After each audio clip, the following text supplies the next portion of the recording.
Ciao, tifoso bianconero, bentornato, bem-vindo, tifoseria bianconera, Finestra Bianconera, o canal que fala da Juventus de Turim no Brasil. Se você não conhece, está aqui pela primeira vez, seja muito bem-vindo.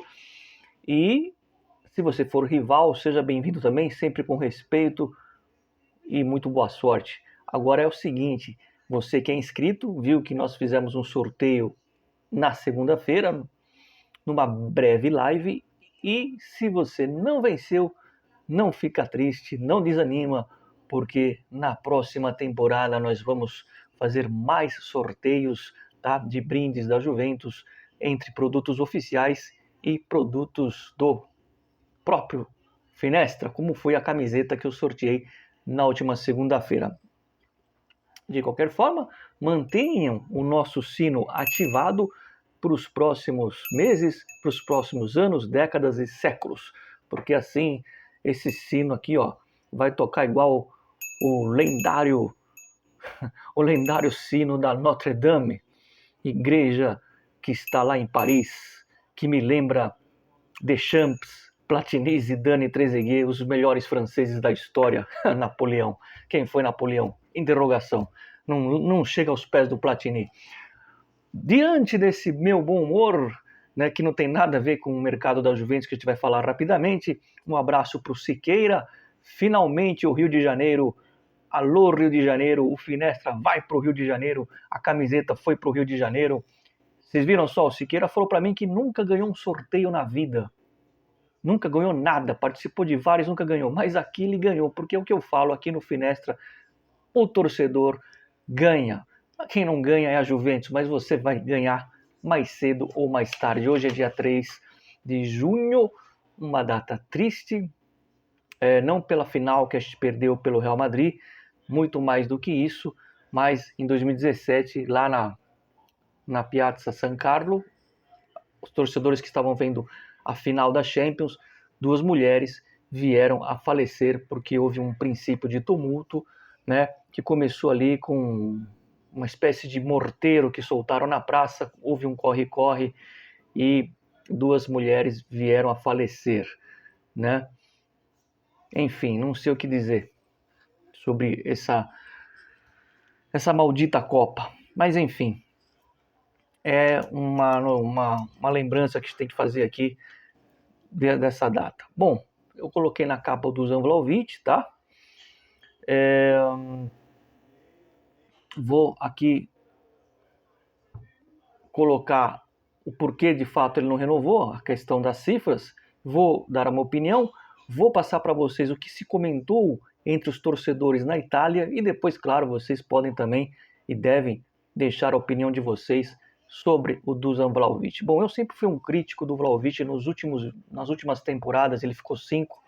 Vocês viram que eu criticava pesado o Vlahovic e essa temporada que acabou foi a melhor dele, foi a única que ele jogou bem, né? E depois ele se machucou, fez muita falta para a Juventus quando ele não esteve em campo, porque o Davi não rendeu o que se esperava, e o Vlahovic quando volta faz os gols no final, enfim, na reta final, deixando aquela sensação de que realmente ele fez muita falta.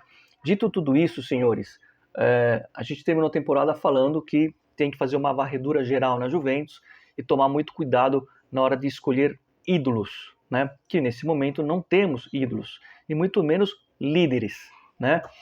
O Comoli comentou recentemente que o único invendável é o Will Dias, ok? E aí a questão do Vlahovic é o seguinte, muitos torcedores na Itália mais vibraram do que lamentaram, tem os que lamentaram e tem os que vibraram. Eu não estou nem num lado nem no outro. Eu fico aliviado com a saída do Vlahovic pela questão financeira. E quando eu falo pela questão financeira, não é que a Juventus não tem dinheiro, mas é o que o jogador pretendia ganhar e o que ele de fato entrega. O Vlahovic, ele está nesse pacote que a gente tem dito aqui nos últimos meses, que essa Juventus é a pior Juventus dos últimos 10 anos. Sobre isso, acho que estamos todos de acordo, que é a pior Juventus dos últimos anos. E nessa pior Juventus dos últimos anos, o Vlahovic acaba sendo um destaque, né, diante de tanta mediocridade. Então a gente não pode aqui coroar a mediocridade de alguns jogadores. Talvez o Vlahovic seja rei em Florença, talvez ele possa ser rei em Nápoles, se ele for para o Nápoles. O Allegri gosta dele, não sei. Eu acho que ele não fica na Itália. Se ele chegava no Nápoles e aceitar ganhar 5 milhões, por que não aceitou na Juventus? É importante dizer que ele gostaria de ficar, mas que pesou aí a palavra do empresário, que queria um valor maior. Já vou chegar nos valores.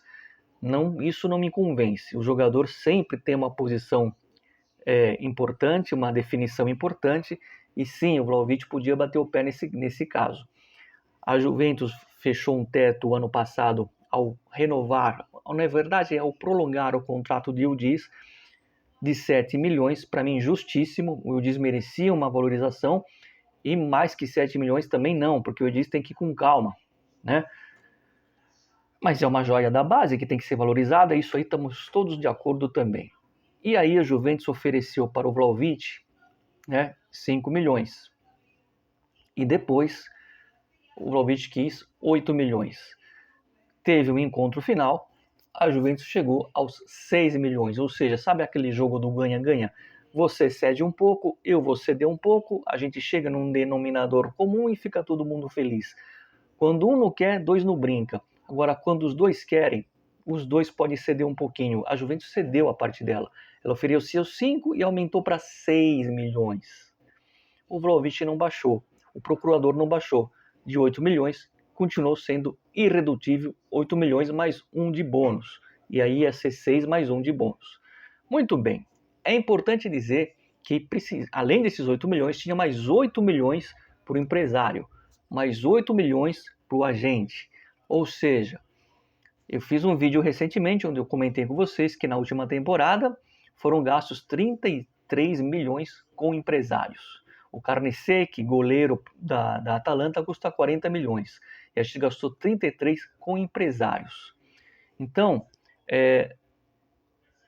para mim, vai tarde. Eu não sou ingrato. O Vlahovic fez o gol do único título que a gente tem aí nos últimos anos, o da Copa Itália contra a Atalanta. Não ganhou sozinho, mas foi o gol da final que deu o título aos 4 minutos, lá em Roma, 1-0 contra a Atalanta, na última partida do Allegri como treinador.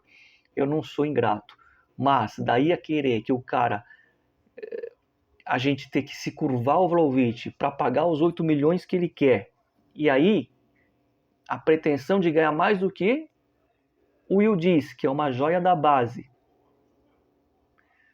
sendo que ele é reserva na seleção da Sérvia, e sendo que ainda tem que dar mais 8 milhões para o empresário, não. Nessa eu estou do lado da diretoria, que tem lá feito um monte de bobagem, mas a gente não quer uma Juventus verdadeira, a gente não quer uma limpeza, e a limpeza começa nessa parte, em cortar essa farra do boi dos empresários. E não é só na Juventus que acontece, né, nos outros clubes, mas aqui a gente está falando de Juventus. Então, tem que cortar isso. Não é questão, mas a Juventus pode fazer, ela tem o dinheiro, ela pode fazer isso aqui. Ela pode, mas está errado. Esse é um dos maus dos últimos anos, onde chega um jogador bom, e aí o jogador ele acha que ele não é bom, ele acha que ele é muito bom. Tá? Então, para mim, foi um final feliz para mim como torcedor. Obrigado pelo título, que ele ajudou a ganhar, não ganhou sozinho, mas tchau, vai com Deus, vai para o Barcelona, vai para o Bayern, ou vai para o Napoli, seja feliz ali, mas ganhar 8 milhões mais que o Yildiz aqui na Juventus, não. Ele não tem esse nível para pedir esse valor. Ele não seria nem reserva do Higuaín há 10 anos atrás, tá? É o que eu penso e, claro, quem pensar diferente está tudo certo. A gente tem que começar a dar valor a quem merece e ver também que ninguém está acima da Juventus, né? Aliás, 6 milhões que a Juventus propôs já é muito, tá? Já é muito, né? E a gente também não sabe a condição física dele, né? Ele que voltou de lesão, e num aquecimento antes de uma partida, não lembro contra quem foi, na reta final, sentiu e ficou fora mais 3 semanas, vocês lembram? Então, quer dizer, tem que parar com essa farra dos empresários. E a Juventus dá o sinal, dá o recado. Agora, uma coisa é uma coisa, outra coisa é outra coisa. Tirou o Vlahovic? Beleza. Ah, mas foi a parâmetro zero. Infelizmente são erros que não dá para corrigir.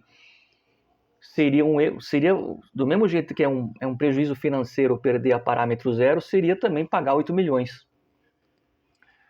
Agora, uma coisa não tem nada a ver com a outra. Foi embora o Vlahovic? Tem que repor.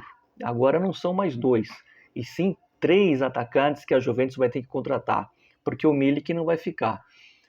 Só um parênteses, o Vlahovic eu sempre elogiei na reta final, que ele foi muito profissional com a Juventus, ele não aceitou ouvir nenhuma proposta de outro clube, é verdade, na reta final, também não sei se teve proposta de outro clube, teve uma sondagem do Barcelona, mas nessa reta final, quando ele estava se recuperando, nenhum clube procurou. Foi profissional? Foi profissional, mas é obrigação ser profissional, fecha o parênteses. Então essa aqui é minha narrativa final do Dusan Vlahovic. Obrigado pelo gol do título, mas a Juventus está certíssima em não pagar 8 milhões e acho que seria um erro pagar 6. Acho que 5 seria já de ótimo tamanho pelo que o Vlahovic acaba entregando. Né? Agora, precisa de 3. Um que a Juventus está negociando de fato é o Koulibaly. O Koulibaly não é... Veja bem, essa temporada a gente vai ter que se contentar com jogadores abaixo, de um nível menor, porque é uma temporada de Europa League. A gente não pode querer aqui jogadores de Champions League. Então vamos levar isso em consideração.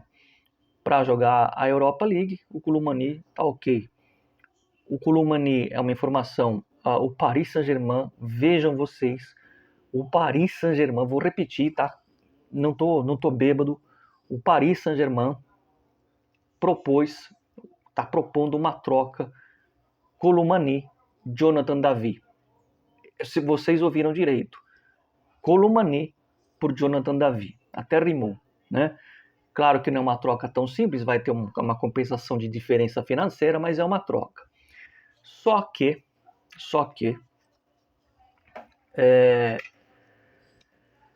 cruzem os dedos, como a Juventus precisa de 3 atacantes, se ela não conseguir repor 2, porque um tem que vir para o lugar do Milik, outro para o lugar do Vlahovic, que saiu, e o outro seria justamente para o lugar do Davi.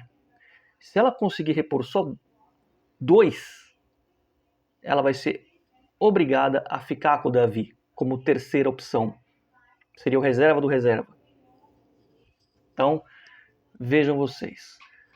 De qualquer forma, é a negociação que está acontecendo de fato, é com o Koulibaly. Dito isso, vamos virar a página, vamos falar do goleiro. Saiu aí o Dibu Martínez de novo, eu não tenho essa confirmação, mas aquela informação que eu soltei há 1 mês e meio atrás, que a Juventus fez sondagem por ele, é verdadeira. Foram 2, tá?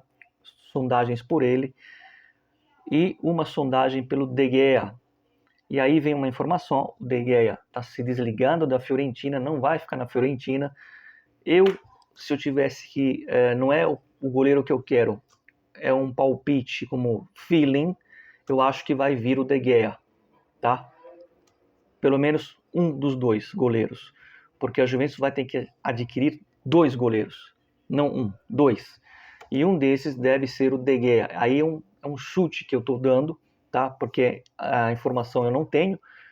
Tive lá atrás que a Juventus sondou o De Gea e que o De Gea está se desligando da Fiorentina, tá? O meu preferido é o Carnicec, goleiro da Atalanta, mas aí teria que conseguir fazer a venda do Thuram, por exemplo, por 40 milhões para o Galatasaray, pegar os 40, dar para a Atalanta e trazer o Carnicec.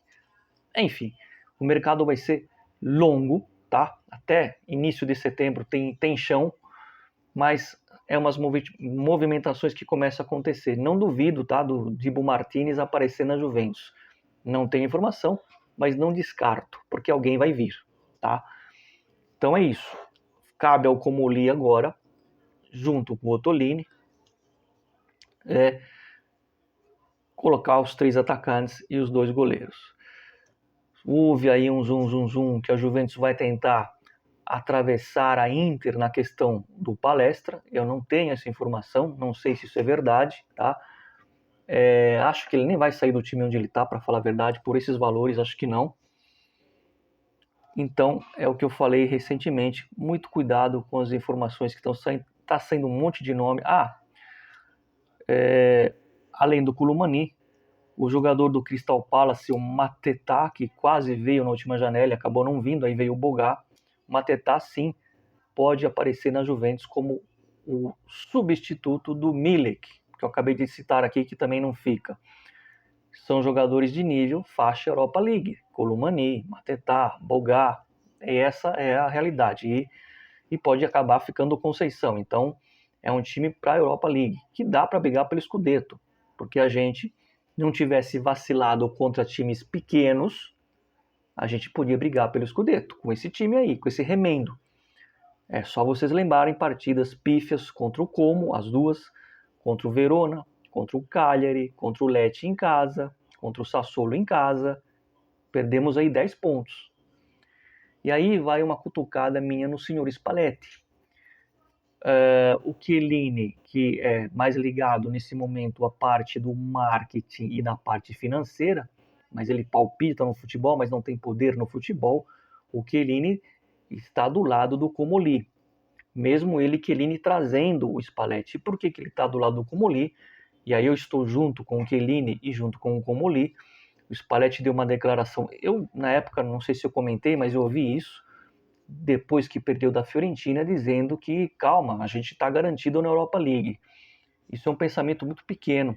Naquele momento, era melhor ficar quieto depois da derrota para a Fiorentina. Ele falou, né, que pediu um atacante para o Comolli, e ele não foi atendido. Ele está no direito dele, ele está com a razão. Eu sempre falei aqui que ele pediu um atacante e não veio, quando o Vlahovic estava fora.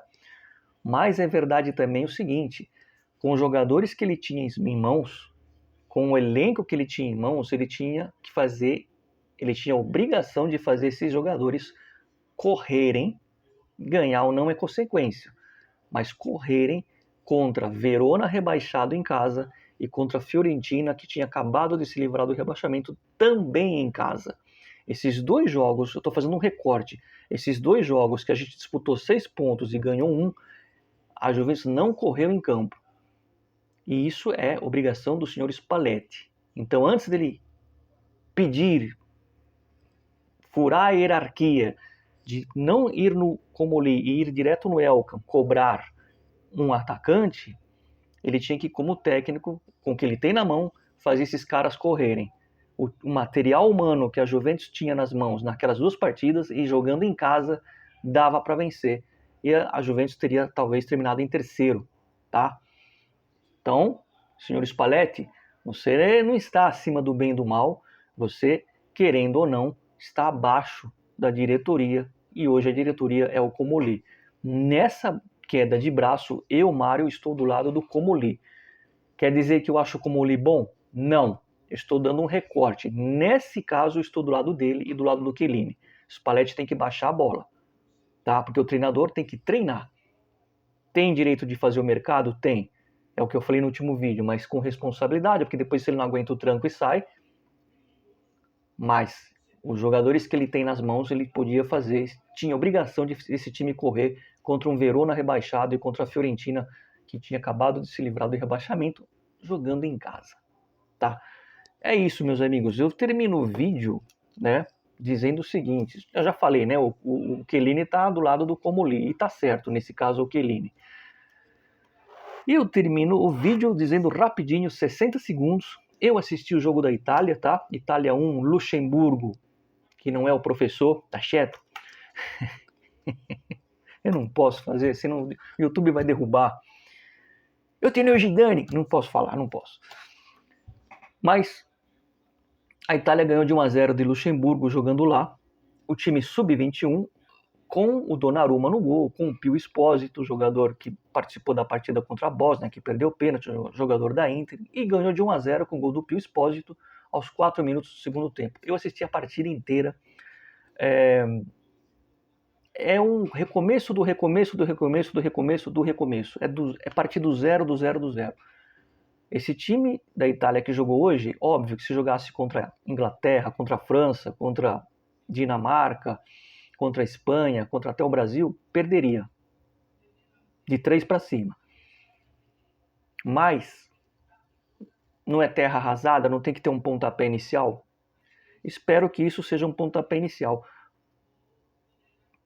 Eu acho que a seleção italiana tem que partir do que eu vi hoje, com 3 contornos, jogador com o Donnarumma, pela experiência, o Calafiori e o Tonali. Só. E o Pio Expósito, apesar de ser da Inter, mas não tem nada a ver, bom jogador. Nada de Di Marco, nada de Bastoni, nada de Barella, nada de Locatelli, não joga na Juventus, quer jogar na Itália. Nada de Retegui, Scamacas e Moise Keans. Chega. Se a Itália quiser, pelo menos, mostrar que tem brio, é esse time com o Calafiori e com o Tonali para partir do zero. Pelo menos eles correram, né? O Sub-21 que vai muito bem, obrigado, na categoria. É isso, nos vemos, sempre Forza Juve. Fino alla fine e um bom feriado a todos vocês. Se tiver alguma novidade amanhã, eu volto. Se não, nos vemos durante a semana. Tchau!